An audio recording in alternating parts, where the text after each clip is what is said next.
Nick, good to see you again. How You have you too. been? Thank you. I'm very well, thank you. Very well. Good to see you again. It's Likewise. been a little while since the breakfast. We had a fantastic breakfast meeting the other week. Yeah, it was really good, really good.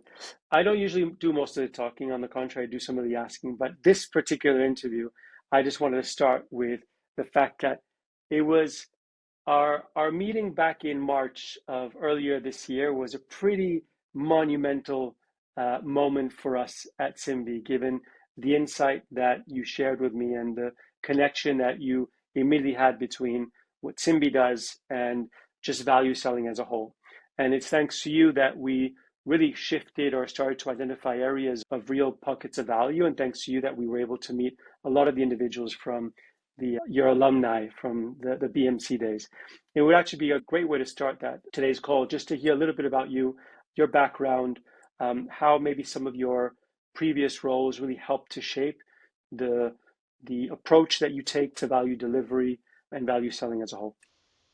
Sure. No, I thank you for that. Yeah, my 25 years now in business and always on the delivery side through various roles. Started as a consultant developer back in the distant days of 1999 when I moved down to London, long time ago now.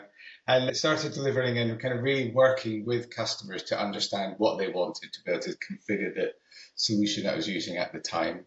Moved into various roles and ultimately joined a company called BMC as a project manager, the senior project manager, and went through various roles there. And it was at BMC that I became very aware of a sales framework, value selling in its various guises since then, but the value selling framework was very apt there. And I started to look at how we could use that on the delivery side. So looking at understanding what they were undertaking and what they were selling as outcomes, how could we thread those outcomes through the actual delivery? So that became very interesting on me because then I got into some of the training that they were doing in BMC, and at that time it was called benefits realization. It's the same now as value realization, outcome delivery, all the same. But the benefits realization, I've got the manual down. I can see it on my shelf. This big tome of benefits realization that we used, and the more exactly, the more that I kind of it's got higher up in organisations on the delivery side, the more that the value selling became much more integrated into what I was doing because I was also kind of getting involved in pre-sales, putting pre-sales teams together, and thus kind of ensuring that we talked about the value and the outcomes that we were trying to deliver, and thus changing delivery teams that I owned to be able to focus on that.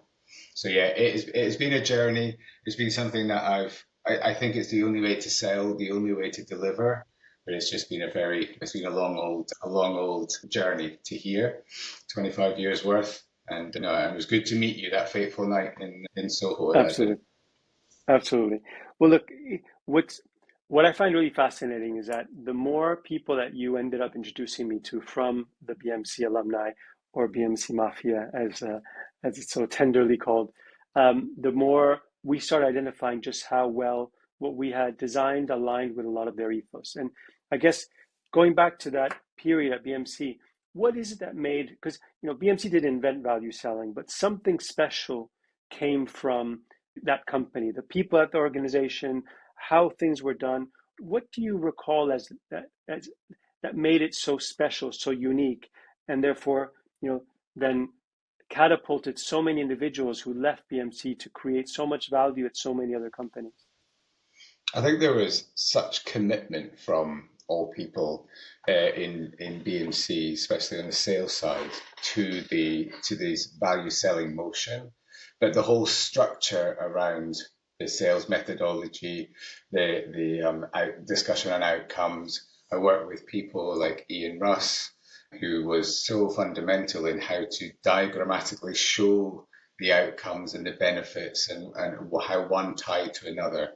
And so these kind of people who are so brilliant at what they were showing and what they were doing, and the results that the sales team were being able to achieve was remarkable. And it was just around that kind of embedding the value selling framework in BMC. So it was a fantastic experience to be a part of it, and really want to understand how I could continue that thread through.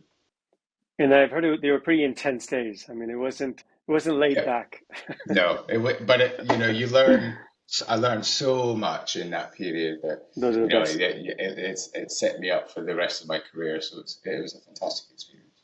It's funny because you'll speak with people from this space. At the end of the day, it's a small community in this value practice universe.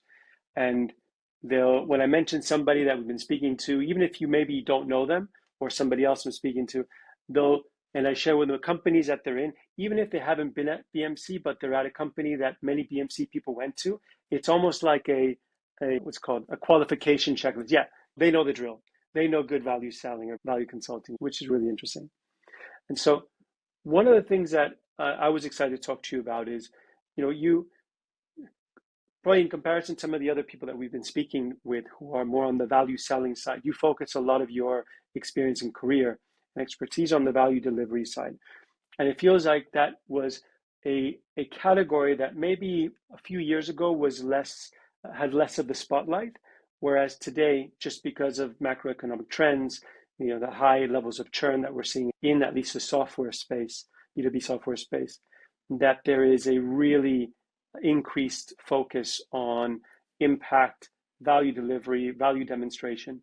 Would love to hear from you how you've seen that trend evolve, and also how you see real pragmatic value delivery being implemented in companies where you've operated. Definitely, the macroeconomics just now is really putting a focus on churn, right? And there's a lot of companies being affected by the amount of churn that there is, and thus most companies, the purchasers want to ensure and understand how they're getting value from the software they're purchasing. And being on the delivery side, we really got to focus on and understand, firstly, what they were sold, but also can you apply that value selling framework mid-year to understand the outcomes they're trying to achieve as you move toward the renewal discussion. And thus, if you're able to do that early enough in the cycle, you leave yourself sufficient time to really make sure you're focusing on the outcomes and the training the customer to get them to understand the benefits that they're trying to achieve.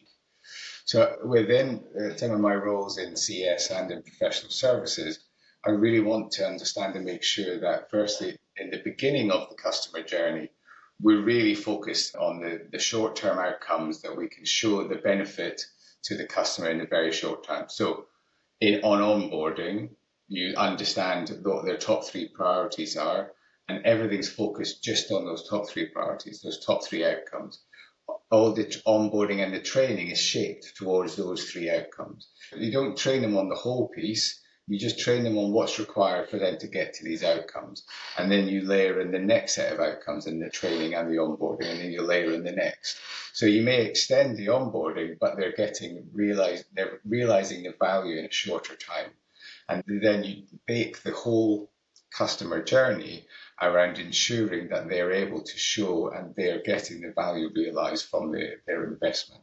And so you put in the meetings consistently through that to make sure that they're able to get supported in understanding and why they've purchased. There's also an element of ensuring that the economic buyer that you've identified in the sales side is also updated through the customer journey. I think one of the areas that I see too often is that when it comes across onto the delivery side, the connection to the economic buyer is loosened. And the longer that you don't keep them updated, then you lose that connection. And invariably it ends up with the delivery side talking to the operators and maybe one layer up of their management, but not the economic buyer. And the person who's making this decision at renewal is going to be an economic buyer, it's not going to be an operator. And so trying to ensure that you keep that connection going and giving them an update as to the progress on the realization of the value they've got is inherently required for right through to the renewal process. I think there's a whole course in everything you just said that to dive deeper in. Now, I love that concept of the three outcomes progressive consecutively. in order to keep it simple but keep it impactful, right? Because we hear a lot about showing the immediate impact in onboarding to ensure that it's almost like that the reassurance to the customer they've made a good decision, right? There's a degree of that confidence that you want to keep pushing. And how would you decide which are the how do you layer those three and three consecutive outcomes in those conversations? Do you do it based on the prioritizations that the customer gave you, or on your ability perhaps to be able to show those the first set of outcomes first? Yeah, it's definitely an element of prioritization, right? Because the ones that are most close to the customer are the ones that we need to make sure that we're delivering first. There is also a notion that the low-hanging fruit you make because to show the value quicker, you get the low-hanging fruit in place. But primarily, you kind of want to be driven by the priorities of the customer to make sure that they're really focused and embedded, and also that you're showing the value as quick as you can, but focus on the priorities. And I also like the idea of making sure that you're always in discussion. I think a lot of the time reps will perhaps be intimidated by the prospect of speaking to the economic buyer, because when it's a decision maker, you don't want to you don't want to poke the bear, you don't want to make any concerns, and you probably built a stronger relationship with the champion, so you feel kind of more comfortable speaking with them. But it's so true, right, that the more disconnected you are with the economic buyer, the harder it will be to build a relationship with them and for them to get maybe the story that you want to share about your performance directly from you. Yeah, definitely. And when it comes to the renewal discussion, if you've lost that connection, you've got a lot of work to do in a very short period of time to understand like where you are and is renewal in a good place. The earlier you get that involvement from the economic buyer, the earlier that you engage to talk about renewal, the longer you've got to make sure that you're in a much better place at the end. And how do you tread that water? Because and I've lived it myself in my previous life, and even today, where you build a relationship with your champion, and ultimately you want to make your champion look good. Your relationship really is with that champion. They've helped you, they've supported you throughout the process, they've guided you, and together you've agreed on a relationship moving forward. And how do you make sure that you are enabling your champion and informing them, while at the same time making sure that you're getting access to that economic buyer, and not creating this tension? Why did you go to my economic buyer? Why didn't you come to me? Yeah, nothing that I said precludes the champion. I think in all organizations, the relationships that you have to be multi-threaded. I think if you have a reliance on a single thread into an organization, then you're at risk. So the more threads, the more relationships you have in any of your customers, the better.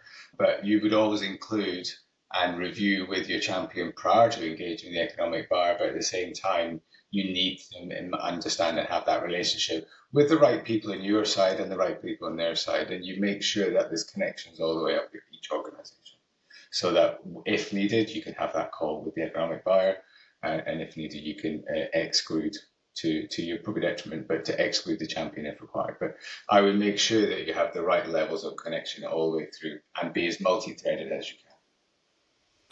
What would you say?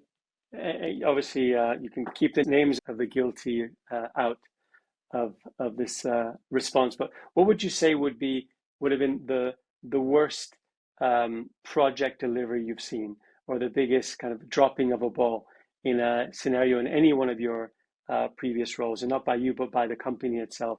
What would be mistakes that have been made that you think could have been totally avoided with good handle value delivery? There's a couple of, especially at the beginning of my career at BMC, where I had to get engaged. I think through my career, I've been given much to my benefit, but obviously it was very hard work. I was always given the most complex, the most difficult, or the projects that had never been done prior to. So that was always my bag. It's never been done before. Give it to Nick, or let's design it. So there Let's was. test it with Nick. Yeah, exactly. Get good. So I've had those kind of projects and those kind of responsibilities all through my career, and there's a few that I've been given to fit where there was a continual drift, like scope and ask and requirements drifted, and where you're getting drift and additive scope, you're actually moving away from what the outcomes were originally agreed as to what was purchased, because you've lost that connection to the overarching champion and economic buyer, and not there. If the champion, making them look good in front of the economic buyer, in front of their boss, if they're inherently involved, they should also want the scope to be contained, because any project that drifts for a long period of time, then the benefits are long further and further down the road. And so I think where we allow scope drift, where we don't manage the project hard enough, and we don't tie it back into the benefits, and you kind of lose that connection between what was sold, why they purchased it, and having the champion and the economic buyer keenly involved in the project outcomes. I think that's where you get the drift. And there's a couple of times I've had to come in and course correct where we were to make sure that we got to a successful exit. How useful is a well-defined business case for the value delivery? So a business case is completed as part of the value sale. The deal that gets signed. In your experience, does a business case get handed over to value delivery, customer success, or whichever the term for that role is? And how is it then, if yes, how is it then used post sale as part of maybe the North Star of the account? I think you said it, the North Star. I think sometimes they are not visible on the delivery side, but there will always be elements of that business case that we both need to be keenly aware of, both the buyer side and the seller side. We have to be keenly aware of what that North Star is. Ultimately, the purchase of any software is about a return on investment, and we need to be able to understand and measure where we are through there. And even if you're not getting down to the where every pound is, but you can show the benefits, time saved, or I was talking yesterday at a roundtable, kind of mitigated risk of why you're implementing, and actually tying it to a pound amount or a dollar amount. You need to understand the outcomes that you're driving for. The outcomes are contained in the business case, and actually the mathematics, the ROI that's in there. That is the test of how good you're doing. So it should be part of the value delivery cycle, even if it's a subset. There's elements of that's an internal business case, but the outcomes have to drive through and form the kind of spine of what you're trying to undertake in the value delivery side. And at what point in the deal cycle do you get involved? Because I would imagine that well, you tell me, like when is it the right time for delivery side to get involved throughout the course of the deal cycle? It depends. Like in my new role, where be involved as early as possible to help define the shape of the project. When I looked after customer success, definitely I wanted to have the CS leaders, regional leaders involved in the last few stages to kind of welcome the customer in and understand what they were trying to achieve. So you've got that kind of hands across the close one status, and we can welcome the customer in and start them on their journey. So depending like CS, the last couple of stages for professional services as early as possible. So we're helping define the scope at the same time as the deal is being formed. Because ultimately there's two contractual documents to be signed at the same time, statement of work and obviously the software contract. So they both need to align. Amazing. And conversely to the question of when dropping the ball, what does good look like in your space? How do you know that things are running absolutely smoothly? The reality is any good relationship is built upon, any good project and any good customer relationship is built upon continually talking and communicating with customer. You have to be able to communicate well, be open and honest with a customer. And the best projects, the best onboardings are where you've got that sound relationship with the customer and you're open and honest and you're both driving to the same end goal, really focused on trying to achieve it. So some of the best projects I've been part of or have overseen are the ones where the whole team, irrespective of which side of the fence they're on, are all driving towards the same goal. Gotcha. And you're familiar with the revenue bow tie, right? The revenue architecture course that we talked about. How do you see that interweaving with best practice value delivery? Is it something, do you see it as almost the next step in the theory of good value delivery modeling? Are there any areas of conflict within the best practice that you're familiar with? It'd be good to get somebody who's such an experienced professional in the space to kind of illuminate on how that bow tie affects or connects to best practice today. With all of the revenue elements with regards to showing value realization, it ties back to ROI and ties back to the savings that you've identified in the business case and how you're going to measure them. So the measurement of any saving requires reality. The majority of the time, it needs to be on the customer side, but the enablement of them being able to do it is on the value delivery side.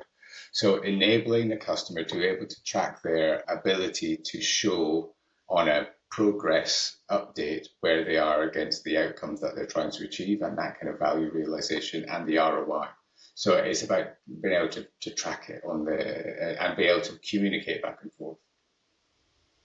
And so I've heard that in theory, a lot of that is great, but in practice, it gets very tricky to track that information because a lot of the time, the actual vendor doesn't have that information. The outcome is actually can only be tracked by the customer.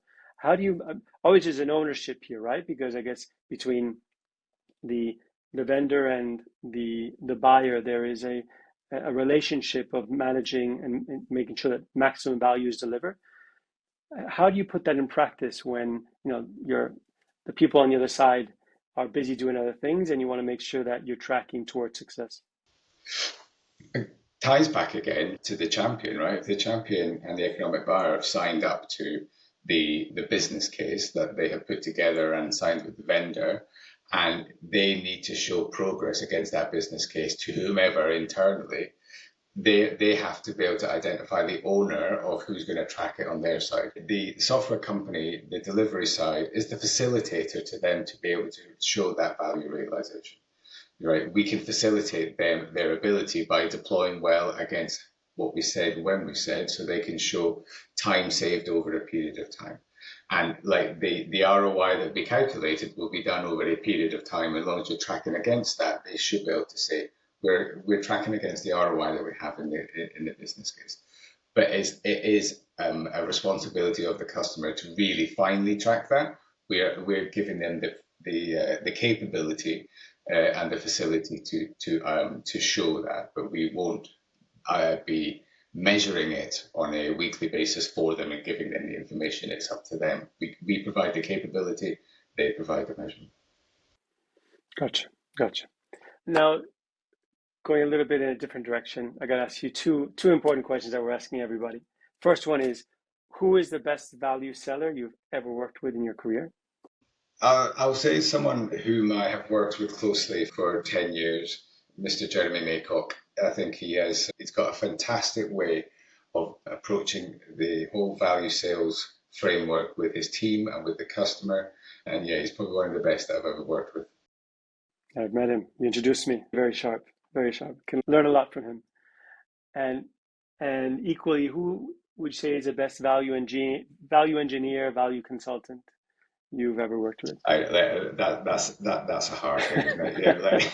Yeah, like, they're all brilliant, right? I Yeah. mean, we had a breakfast around the table a couple of weeks ago, and you had some of the best people either presenting or around that table.